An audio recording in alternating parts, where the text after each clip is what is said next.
Well, first everyone, good morning and welcome. Thanks for coming here to Suncorp Stadium today for the launch of Fatality Free Friday for this year.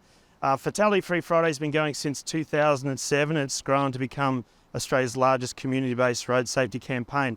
My name is Russell White. I'm the founder and CEO of the Australian Road Safety Foundation, and I want to again acknowledge all of our special guests that are with me today and our sponsors and other partners that make our road safety efforts possible.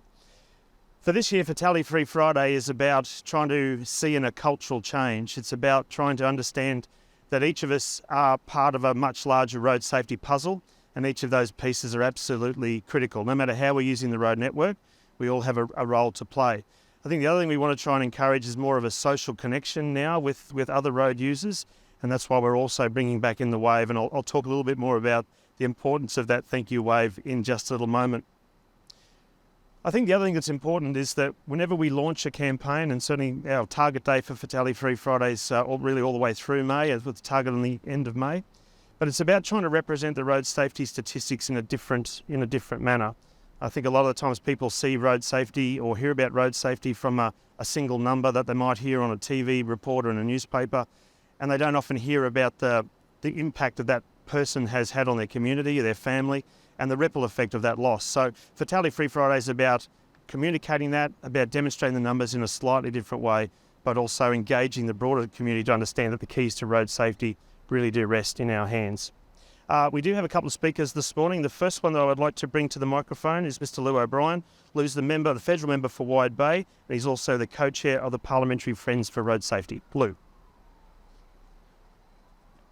Well, thanks, Russell. Thanks to everyone who's come here today for this very important launch of Fatality Free Friday.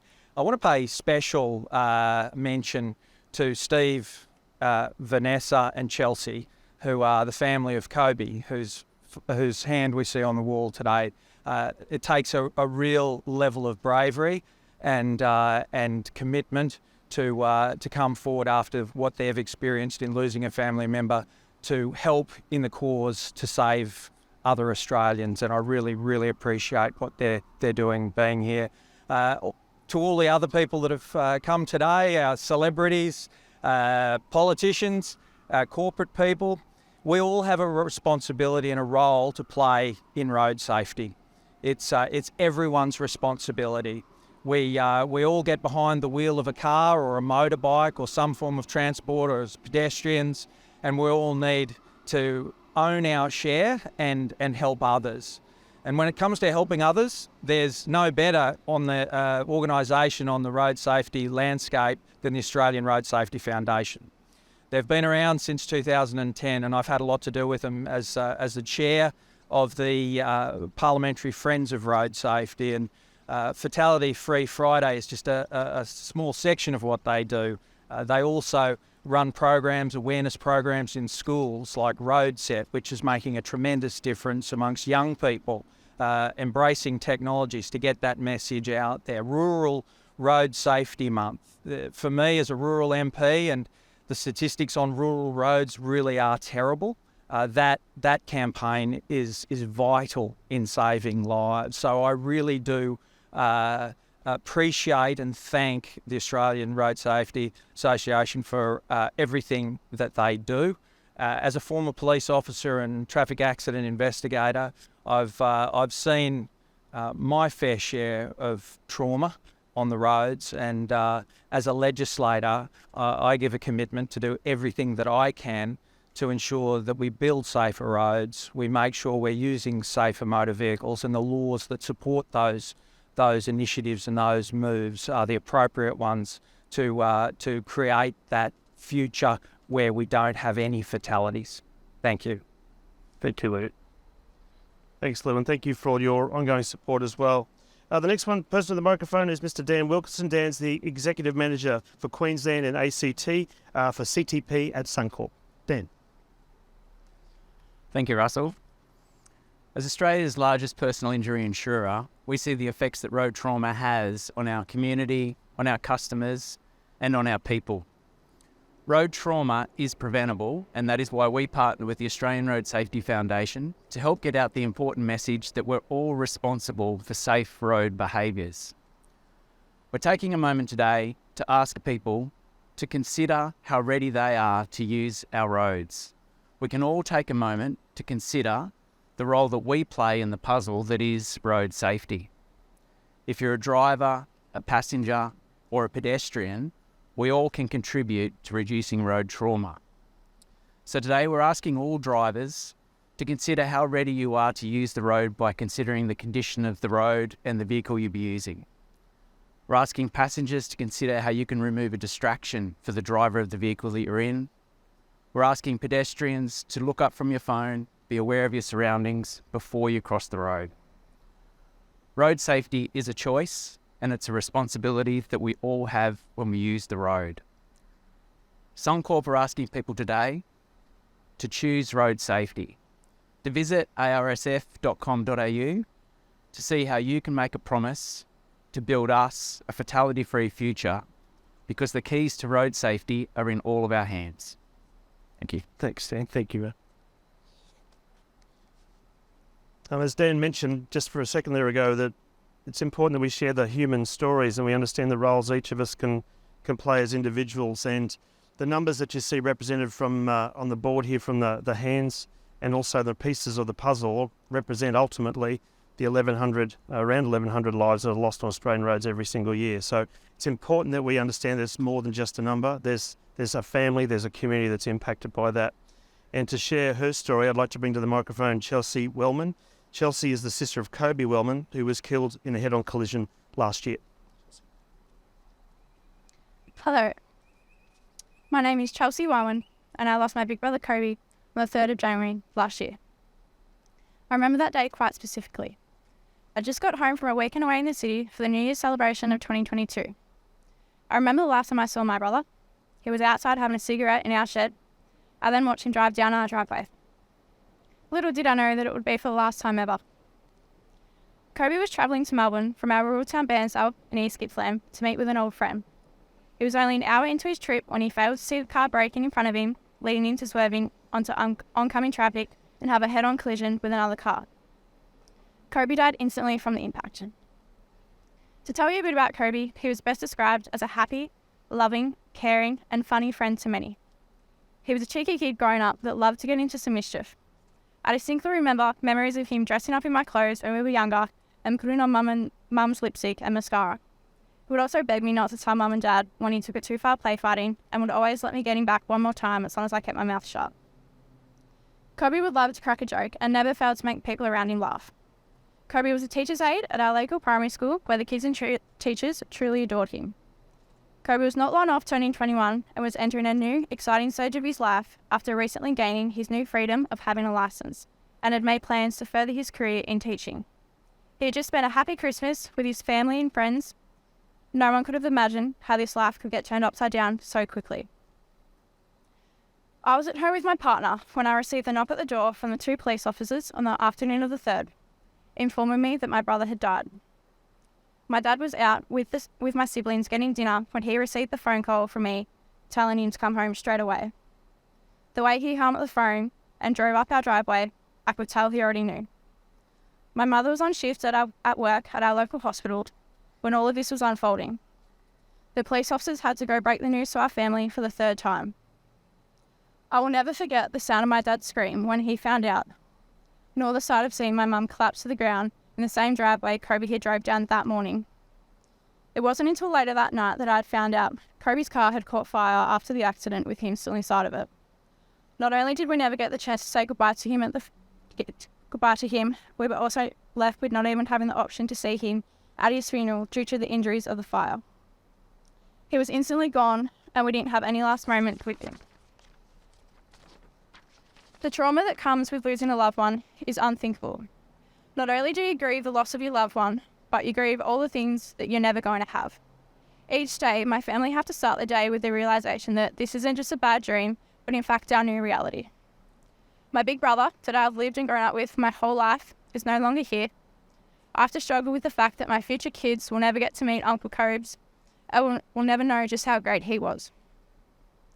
The overwhelming amount of grief I get when I see a brother and sister around the same age as Kobe and I down the street shatters my heart once again. The visions of his body being trapped in that car, upside down, while it bursts into flames, haunts me daily. reliving over and over in my head everything about the day when we found out. My mum and dad will no longer be able to watch their son get married or have kids of his own. They now live every day with the fear of losing another child, constantly worrying when I drive down my driveway, praying that I make it back. Our family have to live day to day in the house where he once was, where he used to make his Cocoa Pops in the morning and play his Xbox. His friends now have to live with the fact that they will never be able to go on another drive with him to get KFC or share a Jack Daniel and cigarette with him. Kobe's siblings, his older brother Tyler, who is autistic, doesn't speak much about it, but we know he just doesn't know how. Kobe's younger brother, Ben, who is also autistic, doesn't quite know how to grieve. His other little sister Tilly, who attends the school Kobe worked at, has to go to school each day and face the classrooms they once shared together. The list of things we have to come to reality with goes on. The thing that I think is most misunderstood about death is that it doesn't just affect the family, it affects a whole crowd of people. I never realised how many people's lives my brother had touched until the day of the funeral, when over 600 people attended in person and as of now has 18,000 views online. Kobe's death affected our small community greatly, and still to this day I meet new people that tell me about their relationship with him and how his passing affected them. Nobody should ever have to witness road trauma. I think about the witnesses of Kobe's accident and the trauma they have to live with all the time and hope they are doing the best they can. Along with the CFA, police, SES, ambulance, all these first responders, the impact an accident like this has on them is everlasting. They cannot be thanked by my family enough for what they endure. Within 10 months of Kobe's passing, there had already been another 2 young lives lost in my community due to fatal crashes. This is what really drove me to spread awareness around road safety, as it damaged me knowing that there are so many other family and friends out there going through what we also have to endure daily. Drivers aged 17 to 25 years represent 1/4 of all Australian road deaths, yet only make up 10 to 15% of the driving population. This statistic is alarming, and as I fall into this category, I plead to people my age to take care on the roads. People must realise that the risk is not worth all of this. It's not worth putting your friends, family and community through the pain. A saying that I always refer to when talking about road safety is, you never think it's going to be you until it is. My main goal now is to make people realise that it can be you. I don't want to watch another family go through road trauma. After experiencing death of a loved one, it really does change your perspective on everything. I don't take anything for granted now, and I always try my hardest to never let anything go unsaid, as tomorrow is never promised.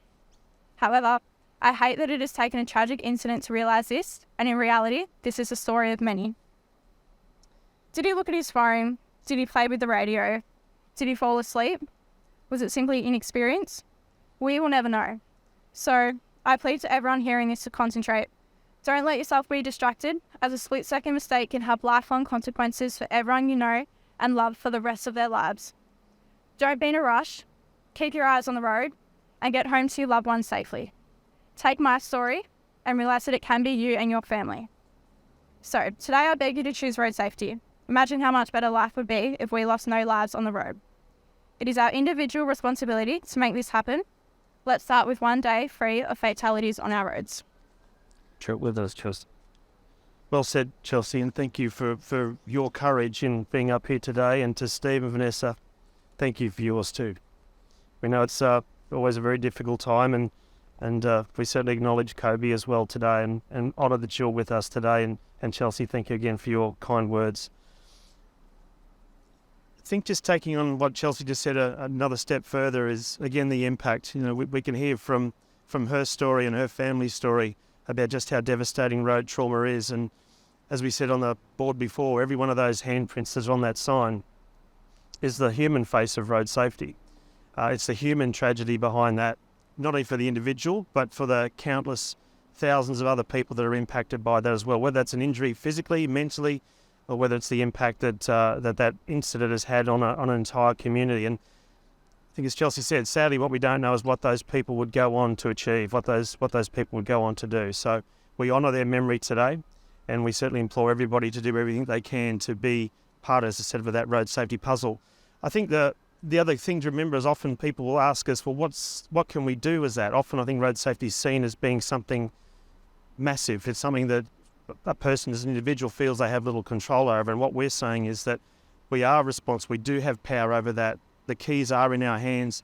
And part of that for this year is to, again, bring back the thank you wave.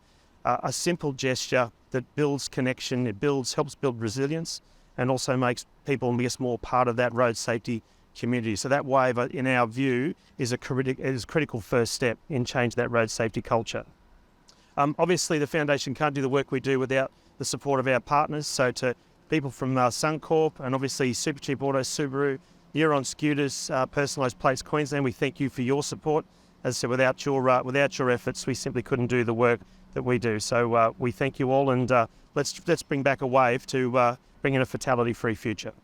Talking about that wave, have you got some statistics about the amount of Queenslanders or Australians that have said that they've noticed that no one's doing it? Yeah, and it's an interesting thing. I think it was such a simple gesture for so long, but we've gotten to a stage now where I think more than I guess 90% of people acknowledge that it's something that could be really positive, and yet more than half the people that we looked at or surveyed said that it had actually dropped right off, that people just simply weren't doing it. Now, whether that's because that's a COVID sort of hangover, if you like, we've become a little bit more insular, a bit more individualistic.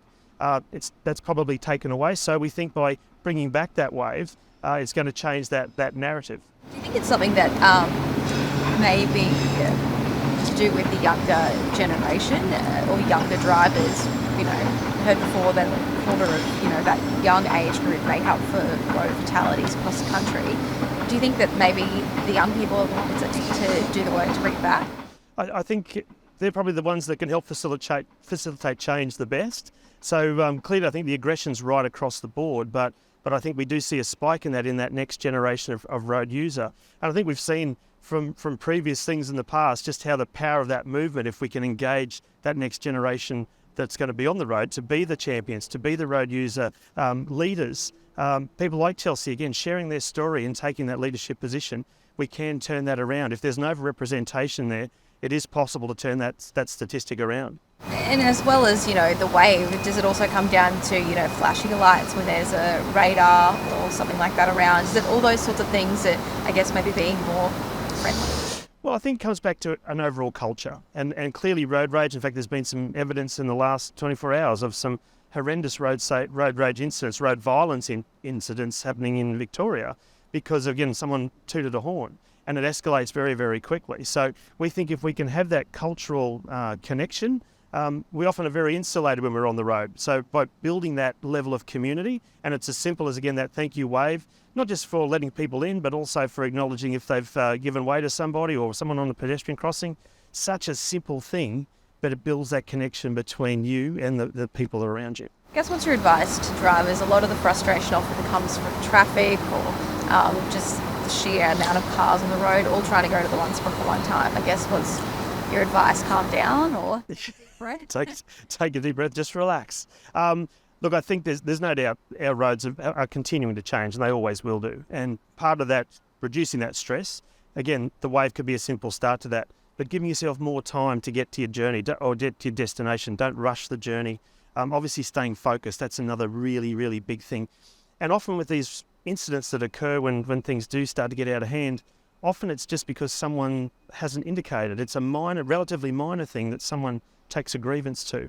So I think they're the things. Be calm, give yourself plenty of time, take a deep breath, give a wave, and if something does happen, do whatever you can to de-escalate the situation. If it ramps up, it's not going to be helpful for anybody. And I think one of the things we have seen from our research is that a lot of people are suggesting, in fact, more than half the people we spoke to, are saying that aggression is on the increase. So we want to turn that around and change that narrative.